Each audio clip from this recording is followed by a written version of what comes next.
How do you feel now? I'm just happy to get out. I mean, perhaps a better question, because I just spent like 18 hours in jail. So tell us what happened in your words. You know, the same thing that's been happening for the past 3.5 years. You know, we try to go out and record the police in order to help protect people's rights, encourage people to stand up for their rights, and bring communities together to fight police abuse. And they have shown a pattern and practice of violating our constitutional rights to do so. And so last night was just more of the same. They didn't like the fact that we were out there filming, and so then they decided to arrest us in order to try to chill our ability to fight back. Now, what was the purpose of you filming on? The same purpose we have of filming all the time. Our goal is to go out there and put cameras out on the street in order to do a few things. One is empower people to recognize that they have rights and that they can stand up for their rights. Two is document police activity in case anything unprofessional or criminal happens. And three is to try to deter police officers from committing crimes or acting abusive. Typically, that's exactly what happens. However, when you run into people like Sergeant Randy Deere, the exact opposite happens. He sees cameras, he sees it as a threat, and then he'll go ahead and attack people who have cameras in their hands. Now, what do you say to those who may say that, you know, Antonio, you have a history of kind of pushing the envelope when it comes to the police department? What do you want to say to that? Well, I mean, I have a history of getting arrested illegally, and I always get exonerated. The Austin Police Department has a history of committing crimes. We don't commit crimes. We go out there and try to document police activity. Good police would want us to film them because they would want to show the world how wonderful and professional they are. The only cops who seem to have a problem with it are criminal cops. And unfortunately, Austin Police Department has a lot of criminal cops. What made you decide to start filming those two officers last night? Oh, it was a string of a lot of things. So Sergeant Randy Deere has been harassing cop watchers now for months. There's been other people that he's threatened to arrest on numerous occasions. And we were actually just filming not even a detention. There was a guy who was out there proselytizing of some sort, and the police said, hey, you can't do something here. So he was just asking him, okay, well, what can I do? What can I do? And so it was a completely consensual conversation. No reason for anyone to get upset. And I was filming, and Sergeant Randy Deere started following me around saying, you need to back up, you need to back up. And I was like, I'm allowed to be here. And so after that, we just started to shadow him for the rest of the night because we knew that if there was anyone that was going to be committing a crime that night, it was going to be him and his subordinates. Did you ever get close to him? Well, like that? Yeah, I think that if you look at the video, we're pretty close, but if you look at the video, you'll realize that he walked towards me. He came up towards me, he started talking to me, then he said something silly like, you need to be one arm length away after he approached me. So no, I think the video will tell everything. I haven't seen the video. I know that we expect to put out the video, and I think that the world can see. I mean, the people of Austin can certainly see that the only criminals out last night were the Austin Police Department. What did you think about the resisting arrest charge? I mean, listen, you can resist arrest by shoving your face into a police officer's fist over and over again. It's just, you know, they can come up with anything that they want. I think it's pretty obvious from the video. I wasn't resisting arrest. I was trying to give my camera to a friend because they have previously held my cameras for 2 years to prevent us from getting the video out.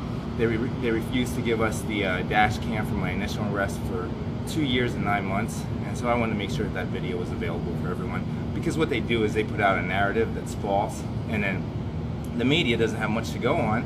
And so, well, the police said it, so we'll at least repeat what the police said, but it's a straight up lie. So I wanted to make sure that that video was available for everyone. So that's what that possibly could have stemmed from you trying to give a camera to someone else.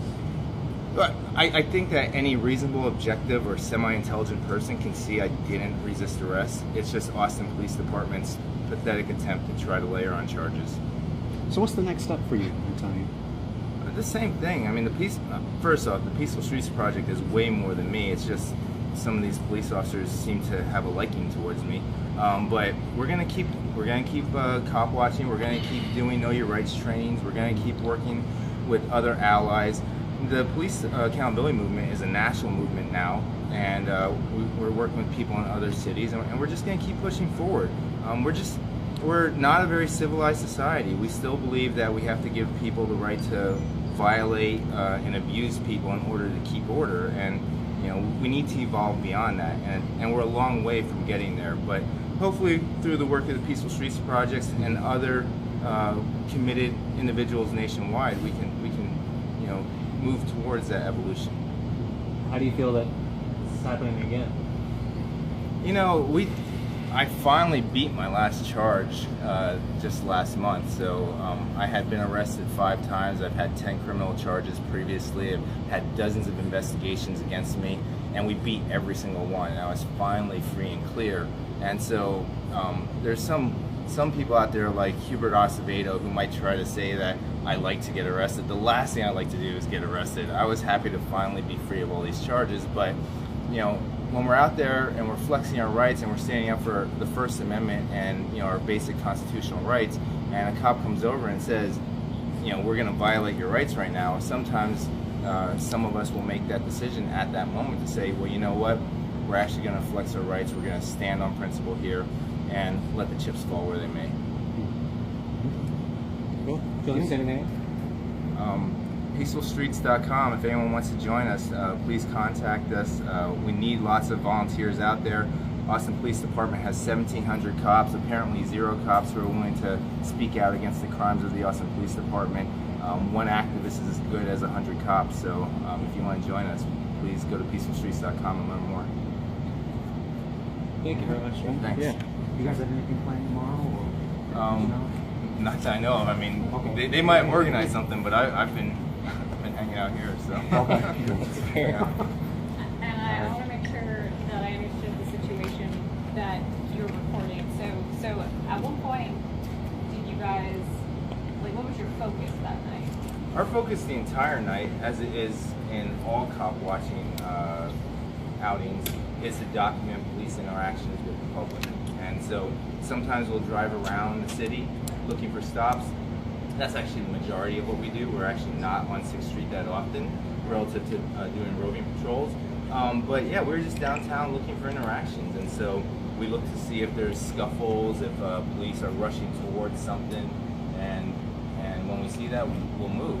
Other times, it's a lot easier just to sit and hang out near where the police officers are because they'll take us to the action. And so in this instance, Sergeant Randy Deere and a good number of his subordinates have been extremely antagonistic towards cop watchers, and so we just figured we'd stay right there and let the action come to us. So if I'm telling this narrative and I want to say, this happened and this happened and this happened, where does it all start, would you say, that night? I mean, well, it didn't start that night. It started January 1st, 2012, and it's been an ongoing, saga ever since. Because you already knew this sergeant.